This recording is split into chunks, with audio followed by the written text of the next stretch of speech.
আলহামদুলিল্লাহ, আমি যা পেয়েছি এই বয়সে সবকিছুর জন্যই আলহামদুলিল্লাহ। হাজার রঙের ভেতরে একটা রঙই ভালো, সেটা হলো কালো। তোমার কোনটা পছন্দ? তো ফাইনালি চলে আসলাম ফরিদপুরে একটা ফোন নেওয়ার জন্য। আর কি ফোন কিনলাম সেটা দেখতে হলে সাথেই থাকতে হবে। হ্যালো এভরিওয়ান, আসসালামু আলাইকুম, welcome to new another blog. আমার নিউ ব্লগে আপনাদেরকে স্বাগত। তো প্রথমের ইন্ট্রোটা দেখেই তো আপনারা বুঝে গেছেন যে আমি কোথায় যাচ্ছি আর কি করব আজকে আপনাদের সাথে। ইতিমধ্যে হয়তো আপনারা সবাই জেনে গেছেন যে আমি কালকে বাসায় গেছিলাম। তো কালকে বাসায় যাওয়ার একটা রিজন সেটা হচ্ছে যে আমার পরীক্ষা ছিল না, যার কারণে আমি বাসায় চলে গেছিলাম। তো ফাইনালি আমাকে আবার ব্যাক করতে হইলো ফরিদপুরে। তো ফরিদপুরে আসার সময় কি কি করলাম সেটাই আপনাদেরকে দেখাবো। আজকে মূলত আমি মোটরসাইকেল নিয়ে ফরিদপুরে যাচ্ছি। আমার লাইফের ফার্স্ট টাইম আর কি ফরিদপুর আসছি মোটরসাইকেল নিয়ে। এর আগে হয়তো বা আমি কখনো মোটরসাইকেল নিয়ে ফরিদপুর আসি নাই, যার কারণে আপনাদেরকে বলতে হলো যে ফার্স্ট টাইম আমি ফরিদপুরে আসছি মোটরসাইকেল নিয়ে। তো যাই হোক, আজকে আমাদের অনেক অনেক কাজ আছে, সেই কারণেই আর কি আমরা ফরিদপুরে চলে আসছি মোটরসাইকেল নিয়ে। আর কি কি করব সেটা দেখার জন্য আমাদের সাথেই থাকতে হবে। তো ফার্স্টের ইন্ট্রোটা আপনারা দেখে হয়তো বা অনেকেই ঘাবড়ে যেতে পারেন যে আমরা কি নিয়ে ভিডিও করতে যাচ্ছি বা কি করতে যাচ্ছি।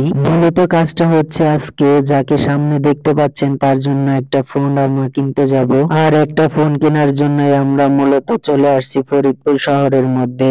তো আমাদের কোনো ফোন চুজ ছিল না, যার কারণে আমরা একটা একটা করে শোরুম ঘুরে দেখতেছিলাম। তো আমাদের একটা শোরুম পছন্দ হয়ে গেল, সেটা হচ্ছে রিয়েলমি। তো রিয়েলমি থেকে আমরা কিছু ফোন আমরা দেখলাম, যেগুলো আমাদেরকে ভালো লাগলো না। রিয়েলমির কিছু কিছু ফোন আমরা দেখতে পারলাম যেগুলো আমাদের কাছে মোটেও ভালো লাগলো না, যার কারণে এখন আমরা চলে আসছি ইনফিনিক্সে। তো আমরা ইনফিনিক্সে আসার পরে আমাদের একটা ফোন চুজ হয়ে গেল, আর এইখান থেকেই নেওয়ার চিন্তা ভাবনা করতেছি আমরা। তো ফাইনালি আমাদের ডিল ডান হয়ে গেল যে এইখান থেকে আমরা ফোন নিব। আর কি ফোন নিব এটা দেখতে হলে আমাদের সাথে থাকতে হবে। তো আমরা যেই ফোনটা নিচ্ছি সেটা হচ্ছে ইনফিনিক্স। তো এইটা নেওয়ার একটাই রিজন, সেটা হচ্ছে যে অনেক ভালো পেয়েছি কম বাজেটের মধ্যে। আসলে আমাদের বাজেট খুবই কম ছিল, যার কারণে আমাদের এই ফোনটা নেওয়া। হয়তোবা আপনারা আরো দামি ফোন চুজ করতে পারেন, কিন্তু আমাদের কাছে খুবই টাকা সীমিত ছিল, যার কারণে আমাদের ইনফিনিক্স নিতে হইলো। তো যাই হোক, আপনারা ভালো থাকবেন, সুস্থ থাকবেন, আল্লাহ হাফেজ।